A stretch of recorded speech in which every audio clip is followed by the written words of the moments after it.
300 से ज़्यादा लोग आज यहाँ भूस्खलन की वजह से अपने घर से बेघर हो चुके हैं। 37 के करीब जो घर थे वो क्षतिग्रस्त हो चुके हैं। 500 से ज़्यादा ज़मीन जो है खिसक चुकी है, लेकिन कोई भी प्रशासन द्वारा 4 दिन के अंदर सिर्फ टेंट ही मुहैया करवा दिया गया है। सत्य कहेंगे, सत्य लिखेंगे, सत्य चलेंगे।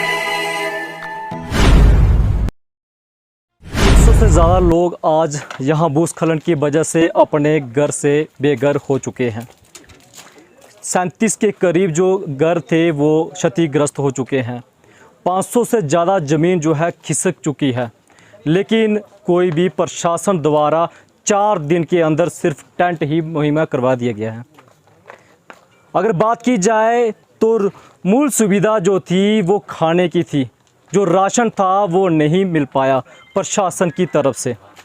राशन मिला तो सिर्फ यहाँ के नज़दीक जो लोग थे उनके द्वारा मिला गया। आपको बताएं कि पूरी बात ज़िला रियासी के सब डिवीज़न दरमाड़ी के पास पंचायत थूरू के पास बांसा गांव है, वहां के ये घटनाएं घटी हुई है। 29 तारीख को बारिश लगातार होने से जो ज़मीन थी आस्ता आस्ता खिसकती गई, लेकिन उसके दौरान 31 तारीख को जो 100 मीटर से जो चौड़ी थी और 1.5 किलोमीटर के करीब वो पूरी तरह से क्षतिग्रस्त हो गई। लोगों ने रात के 10:30 बजे अपनी जान बचाते हुए, माल मवेशियों को बचाते हुए सिर्फ अपनी जान बचा पाए और पूरा का पूरा घर जो है क्षतिग्रस्त हो गया। कुछ मीडिया द्वारा, जो हमारे कुछ संजोगी हैं, उनके द्वारा ये जो खबर दिखाई गई थी, लेकिन यहाँ पर मौके पर जो है सब डिवीज़न दरमाड़ी के जो एसडीएम सर थे वो मौके पर यहाँ पर पहुँचे थे। उन्होंने इनसे आश्वासन यही दिया गया था कि आपको मूल जो सुविधाएं हैं वो दी जाएंगी। मूल सुविधाएं सिर्फ मिली तो मिली, ये टेंट मिला है। ये आप देख सकते हैं, इनकी एक ही मांग है कि हमें यहाँ से निकाल कर सरकार कहीं और जगह दे दीजिए, क्योंकि यहाँ पर और बरसात होने के कारण भूस्खलन और हो सकता है, लैंडस्लाइडिंग और हो सकती है, कुछ और बड़ा नुकसान हो सकता है। लेकिन 4 दिन हो चुके हैं, अभी भी इस प्रकार से बैठे हैं। मैं उनका शुक्रिया अदा करता हूँ, यहाँ के जो नज़दीकी लोग हैं जो इनको जो है राशन प्रोवाइड करवा रहे हैं। मैं प्रशासन से अपील करूंगा कि इनकी जल्द से जल्द इनको मूल सुविधा जो है राशन कम से कम प्रोवाइड करवा दीजिए। बाकी तो आप जो डॉक्यूमेंट काम है वो बाद में भी कर सकते हैं। कम से कम इनके लिए खाने का बंदोबस्त तो कीजिए। मैं डीसी साहब से अपील करूंगा कि जल्द से जल्द इनको राशन मुहैया करवा दीजिए, ताकि ये कम से कम ये छोटे छोटे बच्चे 3 दिन से भूखे, कम से कम एक टाइम का खाना मिल रहा है, वो भी लोग प्रोवाइड कर रहे हैं। डीसी साहब, अगर ये आप वीडियो देख रहे हैं तो 300 लोग जो छोटे से लेके बड़े तक हैं उनके लिए राशन प्रोवाइड कर दीजिए। कृपया करके कम से कम इनकी दुआएं तो मिलेंगी। बाकी जो वीडियो है इनकी जो आवाज़ है वो आपको हम दिखाएंगे इस वीडियो में। 29 से लेके 31 के बीच में जितनी भी लैंडस्लाइडिंग हुई है वो बासा एरिया में हुई है। और स्टार्ट से यही बोलना चाहता हूँ कि जब स्टार्टअप हुआ 31 से रेन काफ़ी ज़्यादा हुई, उसकी वजह से जितना भी बासा का आधा इलाका है वो लैंडस्लाइडिंग एरिया में आ गया। उसमें 14 से 15 जो घर हैं वो फुली डैमेज्ड हो गई, और ना उनके पास घर में खाने को है, ना रहने को है, ना पीने को है। और वो लोग जो हैं वो लोगों के घर में रह रहे हैं। एडमिनिस्ट्रेशन आया यहाँ पे, यहाँ एसडीएम साहब आए, अपने नायब तहसीलदार साहब आए, तहसीलदार साहब सारे यहाँ पे आए, सब ने मौका देखा।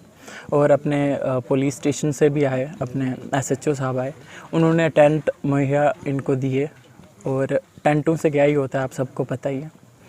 और तब से ये लोग बेचारे कहीं दूसरों के घर पे रह रहे हैं। 3-4 दिन हो गए हैं, लोगों के घर मतलब छोटे छोटे बच्चे हैं वो रो रहे हैं। अब ये हम सिर्फ एडमिनिस्ट्रेशन से, रियासी डीसी मैम से हम ये रिक्वेस्ट करते हैं, मैम आप खुद आइए यहाँ पे। जब तक आप यहाँ नहीं आओगे हम यहाँ से नहीं उठेंगे। तो ज़मीनें जितनी हमारी थी बंदोबस्ती जायदाद वो तो चला गई है। अब रोडों में बैठे हैं हम। हमारी रिक्वेस्ट है एलजी मनोज सिन्हा से और डीसी मैम रियासी से और एसडीएम दरमाड़ी से, तहसीलदार दरमाड़ी से, आने से कुछ नहीं होगा। और एसडीएम साहब और तहसीलदार ने कहा आपका खाने का इंतज़ाम करेंगे। वो इंतज़ाम अभी तक नहीं हुआ, बच्चे भूखे पड़े हैं। हमारा अनाज जो भी था वो चला गया, जहाँ ज़मीनें गई वहाँ हमारा अनाज भी चला गया। लेकिन हम ये रोडों में बैठे हैं। हम ये गुजारिश करते हैं कि बहुत एरिया है, ये नहीं है कि बासा एरिया है, वो हर जगह में जगह है। हम लोगों को कहीं मकान बनाने के लिए जगह दीजिए, हम वहाँ पर रहेंगे, अपना रहन सहन करेंगे। बाकी हम नौकरी नहीं मांगेंगे किसी से, मकान के लिए जगह। देख रहे हैं घर ये पूरी तरह से क्षतिग्रस्त हो चुका है, जिसकी बात हम कर रहे थे। बांसा गांव है, बांसा गांव के ये ही घर है जो पूरी की पूरी तरह क्षतिग्रस्त हो गया। और यहाँ पर हम खड़े हैं, ये सड़क है और सड़क भी पूरी तरह से क्षतिग्रस्त हो चुकी है। ये तस्वीर आप देख सकते हैं। ये अगर आप अंदाज़ा लगा लीजिए कि अगर ये तारें जो हैं, खंबे हैं, इस तरह से गिर सकते हैं तो कितना बड़ा नुकसान हो सकता है। और ये देखिए अखरोट का जो पेड़ था वो भी जो है पूरी तरह से क्षतिग्रस्त हो चुका है। ये देखिए पूरा का पूरा भूस्खलन एक तरह से पूरी ज़मीन खिसक के निकल गई थी और लोगों ने बड़ी मुश्किल से सिर्फ अपनी जान बचा पाए हैं और कुछ भी नहीं बचा पाए हैं। सिर्फ अपनी जान और माल मवेशी को सुरक्षित कर पाए हैं। बाकी घर का बुरी हाल हो चुकी है। फिर रोड में बैठने का हमारा ये इशू है कि यहाँ पे अभी सबसे ज़्यादा सेफ़ जगह यही है।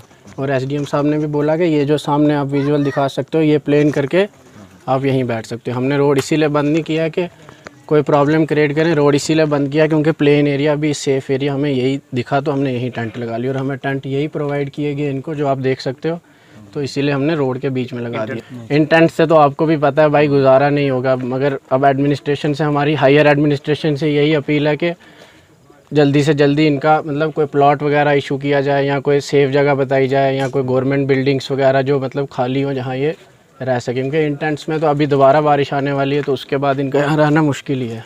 भाई अभी तक हमने वॉलंटियरी खुद ही मतलब प्रोवाइड किया है, लोगों ने अपने एक दूसरे की खुद ही हेल्प की है। गवर्नमेंट की तरफ से इनको कुछ नहीं मिला खाने पीने के लिए। 3 दिन से हम भूखे हैं, ना हमारे पास गैस सिलेंडर जो वगैरह था, सभी खाने पीने की एशिया उधर ही डूब गई हैं। सिर्फ हमने अपनी जान निकाली और माल मवेशी निकाला और कुछ नहीं, सिवाय उसके कुछ नहीं। हमारे बर्तन बिस्तर बोरी वगैरह सब, और खाने पीने के जो मक्की शाह धान था वगैरह वगैरह चावल वगैरह, वो सब उधर ख़त्म हो चुका है। तो इसलिए हमें परेशानी है। आज 3 दिन से हमें सिर्फ थोड़ी एक टीचर ने रात को हमें थोड़ा थोड़ा आटा दिया लाकर और तेल, हम उसका बहुत शुक्रगुजार हैं, हम उसके बहुत शुक्रगुजार हैं। और हमारे पास बहुत मुलाजमीन हैं, बहुत मतलब अफसरान हैं, आए सब, लेकिन सिर्फ दिलासा दे रहे हैं। तो हमें कोई भरोसा नहीं। इससे पहले भी कई बार यहाँ आ चुके, जो असलम की ज़मीन गिर रही थी 10 साल पहले भी हम बोल रहे हमें कहीं लैंडस्लाइड जगह दे गवर्नमेंट, जहाँ हम मकान शिफ्ट करके अपनी रोज़ी रोटी कमाएं, बच्चों को खिलाएं, ऊपर छत बनाएं। तो हमारी यही दरख्वास्त है एडमिनिस्ट्रेशन से कि हमें कहीं लैंड दे दें जहाँ हम मकान बनाएंगे तो अपने बच्चों को पालेंगे। यहाँ रहने की कोई ज़रूरत नहीं है। तो इसीलिए हमारी दरख्वास्त है डीसी मैम से कि खुद आकर विज़िट करें आपके माध्यम से। तो हम परेशान हैं। चलो अगर आज सरकार ने, इससे पहले 1997 से या 47 से कितनी सरकारें इन लोगों ने बनाई। जब सरकार बनी तो गरीब आवाम ने बनाई। आज अगर सरकार नहीं है तो वो एमएलए लोग तो हैं, लेकिन अफसोस से कहना पड़ता है करने के लिए नहीं, कोई नहीं आया। हमारा चौकीदार नहीं आया, एलजी साहब नहीं आए, यहाँ कोई भी नहीं आए मौके। हम यही गुजारिश करते हैं, जो इन लोगों की मजबूरी है उस मजबूरी को बराए मेहरबानी करके इनके साथ मदद किया जाए। अगरचे जुदाई गवारा नहीं, वह लेकिन जुदाई से चारा नहीं। दिल जलकर राख हुआ, आँखों से रोया न गया, जख्म कुछ ऐसे मिले फूलों पे सोया न गया।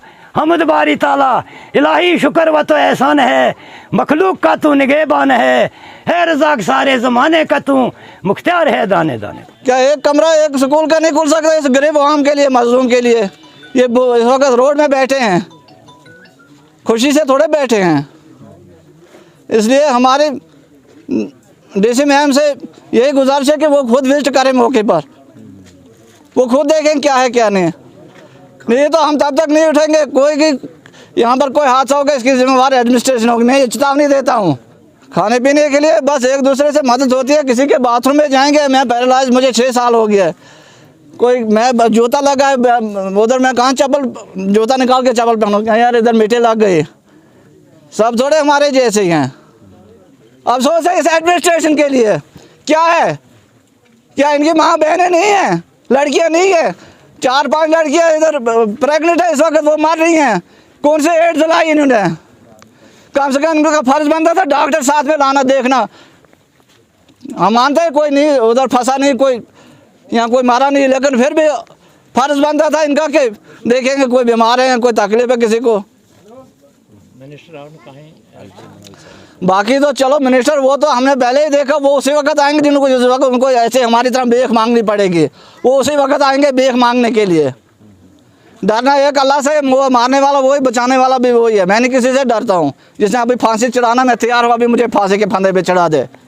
1.5 लाख की दुकान डाली थी, लेकिन 31 तारीख रात को जब मैं यहाँ पे पहुँचा तो यही मैक्सिमम बचा होगा 10-20 हज़ार का सामान बचा होगा, बाकी बिल्कुल ख़त्म। आपके सामने बिल्कुल पीछे आप देखो, और आगे से भी ज़मीन अभी भी खिसक रही है यहाँ पे। अब से मेरी यही दरख्वास्त है, कुछ देखा जाए इसका। यहाँ पे SDM साहब यहाँ पे आए भी हुए थे, उनको मैंने बोला भी था, तो वो बोलने लगे आपको मैंने उनको रिक्वेस्ट की थी कि टेंट एक दे दो, तो थोड़ा सा हम रोड की साइड पे ही लगाएंगे, तो थोड़ा सा ये जो सामान है अपना सामान उसमें रख के।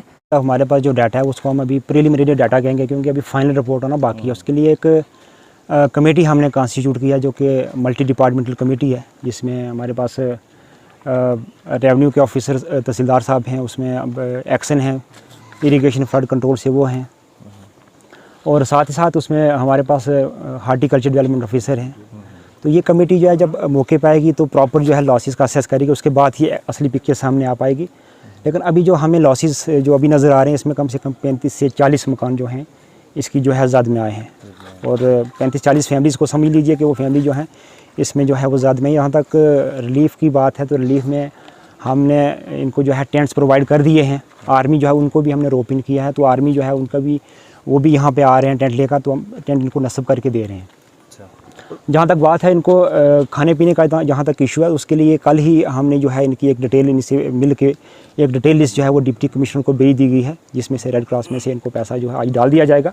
तो फिलहाल ये सहायता, बाकी इंडिविजुअल केसेस के लिए हमारी जो रेवेन्यू की टीम यहाँ पर है, पुलिस यहाँ मौजूद है, तो हमने इंडिविजुअल केसेस जो है वो भी हमने बनानी शुरू कर दी है। जब खाने का मामला ये है कि काफ़ी लोगों के जो घर हैं उनका सामान अंदर ही रह गया है, तो अचानक ये सिचुएशन जब क्रिएट होगी तो ज़ाहिर सी बात है दिक्कतें तो होनी है, और लोगों की नाराज़गी भी जो है वो जायज़ नाराज़गी है, लेकिन लोग इतने में नाराज़ नहीं हैं, लोग सिचुएशन को समझ रहे हैं। हम कल भी यहाँ मौके पे मौजूद थे, और हम अपनी तरफ से पूरी एफर्ट कर रहे हैं, हमारी एडमिनिस्ट्रेशन यहाँ हम सिचुएशन को क्लोजली मॉनिटर कर रहे हैं।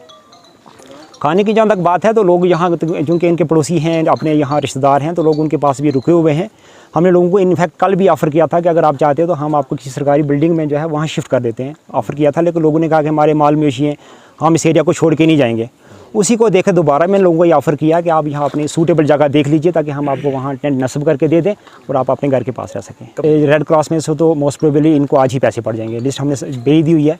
तो मेरी कोशिश रहेगी कि विद इन जो है 48 आवर्स जो है इनको SDRF की अगर हमारी फाइलें बन जाती हैं, क्योंकि हम we are on the job, हमारी टीम यहाँ पर है, यहाँ पर पुलिस भी यहाँ पर बैठी है, तो हम लगे हुए हैं ताकि हम इनको जो है रिलीफ टाइम दें। तो ये एरिया जो है ये डेंजर एरिया हमने इसको करार दिया है। इसके लिए इसलिए मल्टी डिपार्टमेंटल कमेटी इसलिए बनाई है ताकि हम सिचुएशन को प्रॉपर असेस कर सकें कि क्या जगह ये रिहाइश के लायक है या नहीं है। इन केस अगर कोई इस तरह की इवेंचुअलिटी, कोई इमरजेंसी लाइक सिचुएशन क्रिएट हो जाती है, तो हमारे पास इसका बैकअप प्लान है। हम इनको यहाँ से थ्रू जो है वो शिफ्ट कर सकते हैं, इवन दरमाड़ी में शिफ्ट कर सकते हैं। अल्लाह करे ऐसा इस तरह का सिचुएशन ना बने, but we are fully prepared for that कि अगर इन तरह की कोई इवेंचुअलिटी आ जाती है।